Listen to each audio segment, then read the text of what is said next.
जय हिंद दोस्तों। कैसे हैं आप सभी। उम्मीद करता हूँ आप सभी लोग बढ़िया होंगे और तैयारी भी आप लोगों की अच्छी चल रही होगी। तो भाई आज का वीडियो में मैं आपको बताने वाला हूँ आज के इस वीडियो में कि भाई आपको एसएससी जीडी 2025 को ध्यान में रखते हुए आपको रीजनिंग की तैयारी कैसे करनी है। तो भाई रीजनिंग के लिए मैं आपको एक बेस्ट स्ट्रेटजी का ये वीडियो आप लोगों के लिए लेकर आया हूँ। रीजनिंग में मैं आपको दोस्तों कुछ ऐसे चुनिंदा टॉपिक्स बताऊंगा कि आपको केवल वही टॉपिक्स करने हैं और इसके अलावा आपको कोई भी टॉपिक अलग से पढ़ने की ज़रूरत नहीं है। तो भाई रीजनिंग में आपके 20 क्वेश्चंस आएंगे और ये 100% गारंटी रहेगी मेरे भाई कि आप लोग 20/20 क्वेश्चन के आंसर कर पाओगे। ठीक है, 20/20 आपको रीजनिंग में 100% स्कोर करना भी है और करके भी एग्जाम में आओगे। मैं आपको जो भी आपके इस वीडियो में जो मैं आपको चैप्टर बताने वाला हूँ उस चैप्टर को भी अच्छे से तैयार कर लो। अभी आपके पास समय है तो भाई आप अभी से तैयारी में लग जाएं और जो जो चैप्टर मैं आपको दे रहा हूँ इनको अच्छे से कंप्लीट कर लो। ठीक है, कंप्लीट कर लो और इनके प्रैक्टिस सेट लगाते रहो। जैसे भी आप अपनी तैयारी कर रहे हो वैसे अपने करते रहना और बाकी के जो वीडियो में जो चैप्टर बताऊंगा उन चैप्टर को अच्छी पकड़ कर लेना उन चैप्टरों पर। ठीक है, मतलब ये पढ़ के जाना है। ठीक है, तो भाई चलिएगा मैं वीडियो को स्टार्ट करता हूँ। ठीक है, और काफ़ी साथी दोस्तों हमारे इस वीडियो पर नए जुड़े होंगे तो भाई उससे एक ही रिक्वेस्ट है कि भाई चैनल को जरूर सब्सक्राइब कर लेना और वीडियो पसंद आए तो भाई वीडियो को लाइक कर देना ताकि हमें भी एक मोटिवेशन मिलता रहे आप लोगों के लिए। और हमारे इस चैनल पर रोज़ाना आपको ऐसे ही वीडियोस दोस्तों देखने को मिलेंगी। तो भाई देखो मैं पहला चैप्टर बता रहा हूँ कोडिंग डिकोडिंग। देखो कोडिंग डिकोडिंग से आपके एसएससी जीडी के एग्जाम में क्वेश्चन बनना है। 1 से 2 क्वेश्चन, 2 से 3 क्वेश्चन आपके कोडिंग डिकोडिंग से बनते हैं। भाई देखो कोडिंग डिकोडिंग में कई टाइप्स हैं आपकी। ठीक है, तो उन टाइप से आपके 2 से 3 क्वेश्चन हर एक शिफ्ट में कोडिंग डिकोडिंग से जरूर बनेगा 100%। ठीक है, तो कोडिंग डिकोडिंग बिल्कुल भी मतलब ऐसा ना हो कि भैया कोडिंग डिकोडिंग से ये क्वेश्चन हमसे बन नहीं रहा है। भाई हर एक टाइप का क्वेश्चन आपसे बनना चाहिए। तो कोडिंग डिकोडिंग अच्छे से रीड कर लो, तैयार कर लो। इसके बाद दूसरा आपका आता है दोस्तों वैन आरेख। ठीक है, जो वैन आरेख हैं दोस्तों, वैन आरेख से आपके क्वेश्चन 100% बनेगा। 1 से 2 क्वेश्चन दोस्तों आपके वैन आरेख से क्वेश्चन बनते हैं एग्जाम में। ठीक है, वैन आरेख से आपके दोस्तों 1 से 2 क्वेश्चन आपके वैन आरेख से बन जाएंगे। और इसके बाद दोस्तों आपके 2 से 3 क्वेश्चन आपके सिलोजिज्म से बनेंगे। ठीक है, इंपॉर्टेंट चैप्टर है, सिलोजिज्म से क्वेश्चन बनना तय है। ठीक है, सिलोजिज्म में आप चैप्टर अच्छे से याद कर लेना, रीड कर लेना, अच्छे से प्रैक्टिस कर लेना सिलोजिज्म पर। मैंने अभी आपको 3 चैप्टर बताए हैं, कोडिंग डिकोडिंग, वैन आरेख और सिलोजिज्म। इसके बाद दोस्तों आपके आती है मैथमेटिकल ऑपरेशन। ठीक है, मैथमेटिकल ऑपरेशन चैप्टर से भी क्वेश्चन आपके बनेंगे। अब देखो मैथमेटिकल ऑपरेशन के जो चैप्टर के क्वेश्चन है वो आपके 2 से 3 टाइप्स आपके बन सकते हैं। ठीक है, अब वो टाइप क्या हो सकती हैं, परस्पर चिन्हों को बदलना, परस्पर अंकों और चिन्हों को आपस में दोनों को बदलना। ठीक है, तो मैथमेटिकल ऑपरेशन से आपके 1 से 2 क्वेश्चन 100% बनेंगे, 100% भाई बनेंगे आपके। ठीक है, इसके बाद आपकी बात करता हूँ सादृश्यता यानी कि एनालॉजी। एनालॉजी से आपके 2 से 3 क्वेश्चन एनालॉजी से बन जाएंगे। ठीक है, नंबर ऑफ एनालॉजी है। ठीक है, और आपका अल्फ़ाबेटिकल एनालॉजी है। ठीक है, आपके अल्फ़ाबेटिकल एनालॉजी में भी पूछा जा सकता है और नंबर ऑफ एनालॉजी में भी पूछ लेगा। तो 2 से 3 क्वेश्चन आपके एनालॉजी से बन जाएंगे। ठीक है, एनालॉजी अच्छे से तैयार कर लेना। इसके बाद देखो आपको पता है कि वाटर इमेज आपके जल प्रतिबिंब से कम क्वेश्चन आते हैं जल प्रतिबिंब से, लेकिन सबसे ज़्यादा जो बनता है वो आपका दर्पण प्रतिबिंब से बनता है। ठीक है, तो आपको mirror image and water image दोनों को अच्छे से तैयार कर लेना, बहुत आसान होता है। अभी दर्पण प्रतिबिंब में क्या होता है, बस आपको केवल एक चीज़ याद रखनी है कि जो दर्पण प्रतिबिंब होता है उसमें हम लेफ्ट से राइट पलट देते हैं, मतलब कोई चीज़ है उसको पलट देते हैं लेफ्ट से राइट। और जो हमारा जल प्रतिबिंब है उसको पहचानने का तरीका क्या है, जब जल प्रतिबिंब में पूछो उसको अप एंड डाउन कर देते हैं, मतलब ऊपर से नीचे की ओर पलट देते हैं। अप एंड डाउन में चलता है जल प्रतिबिंब और दर्पण प्रतिबिंब लेफ्ट टू राइट चलता है बस। ठीक है, जो भी आकृति है वो फिगर हो उसको लेफ्ट टू राइट करना है आपको दर्पण में, और जल में ऊपर से नीचे कर देना। ठीक है, और इसके बाद आता है आपको दोस्तों हिडन फिगर। हिडन फिगर यानी कि छिपी हुई आकृति को पहचानना। आपको एक आकृति दे देगा, उसमें से 4 ऑप्शन देंगे और आपको कहेगा कि निम्नलिखित में से सन्निहित आकृति को पहचानिए, और ब्रैकेट में लिखा मिलेगा आपको कि आकृति को घुमाने की अनुमति नहीं है, उसको हम बोलते हैं हिडन फिगर। उसमें आपको आकृति घुमाने के लिए मना करेगा और किसी में भाई नहीं देता है और किसी में दे देता है, लेकिन मैक्सिमम जो क्वेश्चन बनता है कि उसमें लिख के आता है कि आकृति को घुमाने की अनुमति नहीं है। ठीक है, यहाँ से 1 से 2 क्वेश्चन आपके 100% बनेंगे।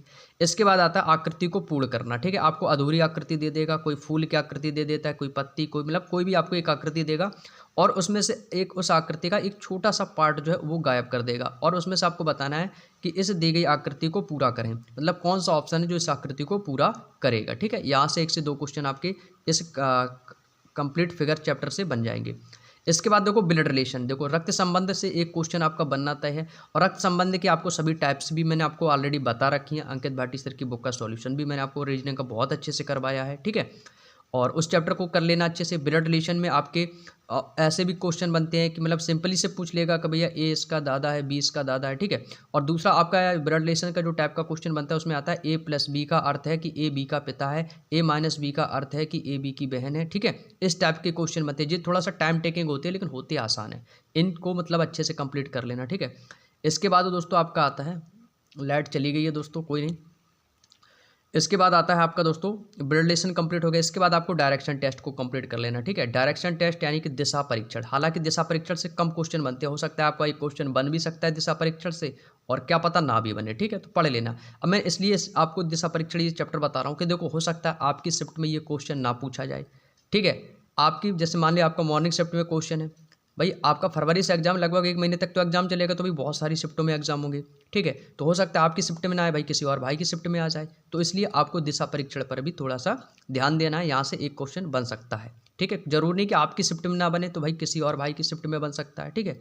इसके बाद आपको सिटिंग अरेंजमेंट से क्वेश्चन बन जाएंगे, ठीक है। सिटिंग अरेंजमेंट में आपके कतार वाले क्वेश्चन बन सकता है कि भैया एक कतार में उत्तर दिशा की ओर करके बैठे हैं, या एक गोल इमेज में चारों ओर केंद्र की ओर मुंह करके बैठे हैं, ठीक है। और चारों ओर केंद्र से बाहर की ओर मुंह करके बैठे, तो केंद्र के अंदर की ओर बाहर की ओर आप सभी पता है, जब हम केंद्र की ओर देखते हैं तो लेफ्ट राइट पता है, और जब केंद्र के बाहर की ओर मुंह देखते हैं तो भैया हमारा जो लेफ्ट राइट है वो इंटरचेंज हो जाता है, ठीक है। ये भी आपको याद रखना है। और क्वेश्चन देखो, रीजनिंग में जल्दबाजी में हम क्वेश्चन को पढ़कर गलत कर देते हैं, ठीक है। तो ये आपको नहीं करना है। तो वो क्वेश्चन तो आपको आता था और आता हुआ क्वेश्चन भी हमारा गलत हो जाता है, तो ये गलती आपको नहीं करनी है, ठीक है।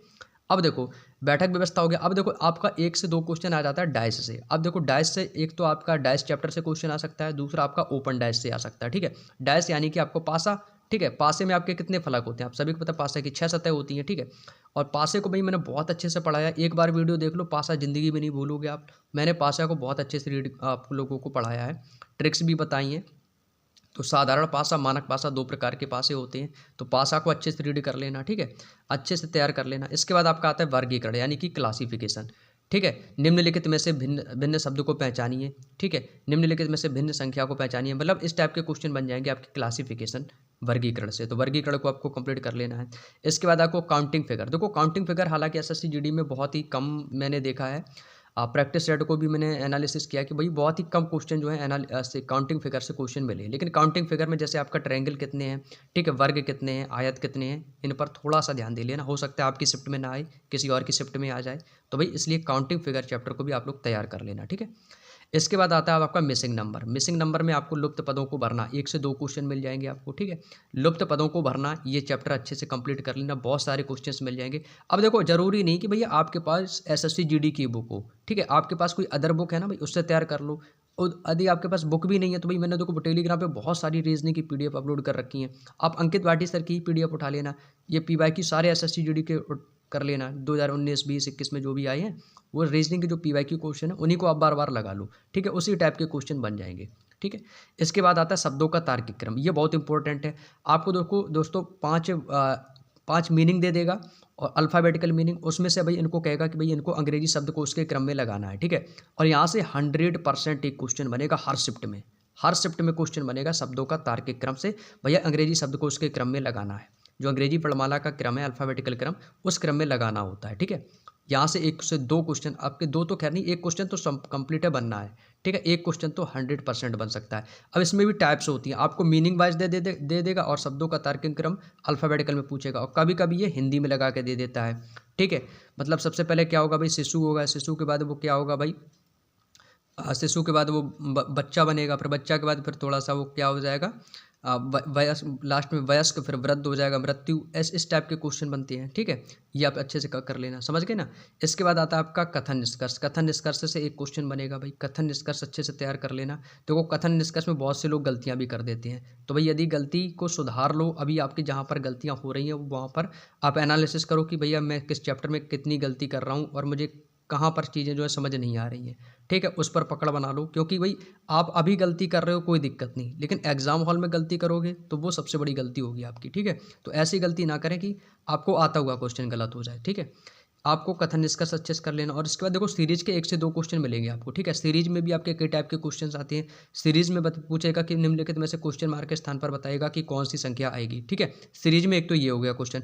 और दूसरा टाइप सीरीज का आता है कि निम्नलिखित में से गलत संख्या को पहचानिए, मतलब निम्नलिखित में से कौन सी ऐसी संख्या है जो इस सीरीज का पालन नहीं कर रही है, तो उसमें जो गलत संख्या होगी उसको आपको ढूंढना होता है। तो सीरीज में इन 2 टाइप के क्वेश्चन आपके एग्जाम में बन सकते हैं, तो इन दोनों टाइपों को चैप्टर को कंप्लीट अच्छे से कर लेना, ठीक है। तो भाई यही आपके 17 से 18 चैप्टर जो मैंने आपको रीजनिंग में बताए, बस आपको इतने चैप्टर तैयार करना, ठीक है। अब आपको इस तरह कैलेंडर और घड़ी, भाई तो मैं कह रहा हूँ कि घड़ी और कैलेंडर से क्वेश्चन भाई इतना नहीं आता है एसएससी जीडी का एग्जाम में। मैंने भाई प्रैक्टिस सेट देखे, भाई मुझे तो भाई ऐसा नहीं लगा कि भाई कि घड़ी और कैलेंडर से एक आध क्वेश्चन कहीं कभार पूछ दिया है, लेकिन भाई बहुत ही कम आता है, ठीक है। यदि आपको लगता है कि भाई मेरे को कैलेंडर आता है तो भाई कैलेंडर तैयार कर लेना, ठीक है। हालांकि जरूरी नहीं है कि क्वेश्चन आ जाए, जरूरी नहीं कि आप उसको ज़्यादा समय दो, ठीक है। कैलेंडर के बेसिक से क्वेश्चन पढ़ कर लेना, ठीक है। और घड़ी पे आपको पता ही है कि घड़ी में घंटे में 60 का गुणा घंटे और मिनट का, ठीक है, 11 से गुणा करते हैं। घंटे में 60 का गुणा, मिनट में 11 से गुणा करते हैं घड़ी में कोड निकालने के लिए, बस इतना याद कर लेना, ठीक है। और बाकी का आपको कुछ नहीं चैप्टर अलग से पढ़ना है, और अलग से कोई भी चैप्टर ना पढ़ें, नहीं तो आप लोग कंफ्यूज हो जाएंगे, भैया ये चैप्टर इस वीडियो में ये बताया, उस चैप्टर इस वीडियो में ये बताया। भाई जो चैप्टर मैंने आपको बताया बस इतने कंप्लीट कर लो। भाई मैं कह रहा हूँ कि 20/20 आराम से आ जाएंगे, बस इन्हीं चैप्टरों को अच्छे से तैयार कर लो। बस इतना करना कि कोई आता हुआ क्वेश्चन आप गलत नहीं करेंगे एग्जाम में, ठीक है। नहीं तो फिर बाद में जब एग्जाम दे के आओगे, जब आंसर की मिलाओगे, तब कहोगे भैया ये मुझे कोई क्वेश्चन आता था और ये मुझसे जल्दबाजी में गलत हो गया, तो वो सबसे ज़्यादा आपको थोड़ा सा आपको परेशान कर सकता है। तो ये गलती आप लोग ना करें, ठीक है। तो यही जो चैप्टर हैं इनका जो है, आप लोगों ने ये चैप्टर के जो मैंने बताए हैं इनको नोट कर लिए होंगे। यदि आप लोगों ने इन चैप्टरों को नोट नहीं किया है तो कोई दिक्कत नहीं, मैं इन चैप्टरों का, इस चैप्टर जितने भी मैंने आपको बताए हैं ये मैंने एक कॉपी में लिख रखे हैं आप लोगों के लिए, तो इसका मैं स्क्रीनशॉट लेकर एक PDF तैयार करके आपको मैं अपने व्हाट्सअप चैनल और टेलीग्राम चैनल दोनों पर मैं इसको सेंड कर दूंगा, इसका आप फोटो। तो आप इनको जी मैंने चैप्टर बताएं, इनको अच्छे से तैयार कर लो, अभी आपके पास पर्याप्त समय है। और ये 18 चैप्टर हैं भाई, मैं कह रहा हूँ 2 दिन से ज़्यादा समय नहीं लगेगा, ये 2 दिन में आपके सभी चैप्टर्स कंप्लीट हो जाएंगे। एक एक दिन में 3-3 4-4 चैप्टर खत्म कर दो। रीजनिंग तो वैसे भी आसान चैप्टर है और आपका सबसे इंटरेस्टेड चैप्टर भी होगा, ठीक है। और आप सभी जानते हो कि जो चीज़ हमें आती है उसमें हमारा इंटरेस्ट ज़्यादा जाता है और उस पर हम समय भी ज़्यादा देते हैं, है ना। तो अब ऐसा नहीं करना है कि जो चैप्टर आपको अच्छे से आता है तो कोई दिक्कत नहीं, जो आपको कमज़ोर लगे ये चैप्टर कि हाँ सर इससे हमारा चैप्टर में, इस चैप्टर से क्वेश्चन गलत हो सकता है, ठीक है, तो उस चैप्टर को अच्छे से थोड़ा सा पढ़ लेना है। और बाकी को आपको सभी कुछ चीज़ें मैंने आपको बता रखी हैं, ये सारे चैप्टर आपको अच्छे से कंप्लीट कर लेने हैं, ठीक है। और सबसे इम्पोर्टेंट बात यह है दोस्तों कि मैं एक बार फिर से आपको बता देना चाहता हूँ कि एग्ज़ाम में आता हुआ क्वेश्चन आपको गलत नहीं करना है भाई, ठीक है। इस चीज़ का विशेष ध्यान रखिएगा कि आता हुआ क्वेश्चन आपका एग्जाम में गलत ना हो, क्योंकि भाई एक रीजनिंग ही आपका एक ऐसा सब्जेक्ट है, एक रीजनिंग सब्जेक्ट और दूसरा हिंदी, जो कि आपको सिलेक्शन दिला सकता है। क्यों कि यदि आप रीजनिंग में 20/20 कर दोगे, हिंदी में यदि आप 20/20 कर देते हो, ठीक है, अब बचा कि आपका जीके और मैथ में आप 15 भी ले आओ, ठीक है, जीके में आप 15 भी ले आओ, आराम से सिलेक्शन हो जाएगा भाई, ठीक है। तो आपको ऐसा करके चलना है। लेकिन आपका जो स्कोरिंग सब्जेक्ट है हिंदी और रीजनिंग, इसमें आपको 20/20 हर हाल में करके आना है, ठीक है भाई। तो ये गलती ना करें कि भाई आपको आता हुआ क्वेश्चन गलत हो जाए, ठीक है। तो चलिएगा दोस्तों, आज की वीडियो में इतना ही रखते हैं। तो रीजनिंग का ये वीडियो आप लोगों के लिए जो बेस्ट स्ट्रेटजी का मैंने वीडियो अपलोड किया, बताना भाई कमेंट करके कि आप लोगों को ये चैप्टर कैसे लगे और ये स्ट्रेटजी कैसी लगी, भाई एक बार कमेंट करके हमें ज़रूर बताइएगा। और वीडियो पसंद आए मेरे दोस्त तो वीडियो को लाइक कर देना, चैनल पर नए हो तो चैनल को सब्सक्राइब कर लेना भाई, ठीक है। और प्लीज़ आप लोगों से रिक्वेस्ट है कि आप लोग प्लीज़ ज़्यादा से ज़्यादा सपोर्ट करें, जिससे मैं आप लोगों के लिए बेहतर से बेहतर कंटेंट और बेहतर से बेहतर स्ट्रेटजी और बेहतर से बुक सॉल्यूशन PDF आप लोगों के लिए कंटिन्यू लाता रहूँ। तो इसके लिए दोस्तों आप लोग ज़्यादा से ज़्यादा सपोर्ट करने की कोशिश करेंगे। तो चलिएगा दोस्तों, आज की वीडियो में इतना ही, मिलते हैं हम आप लोगों से नेक्स्ट डे। तब तक के लिए सभी को जय हिंद, जय भारत, वंदे मातरम।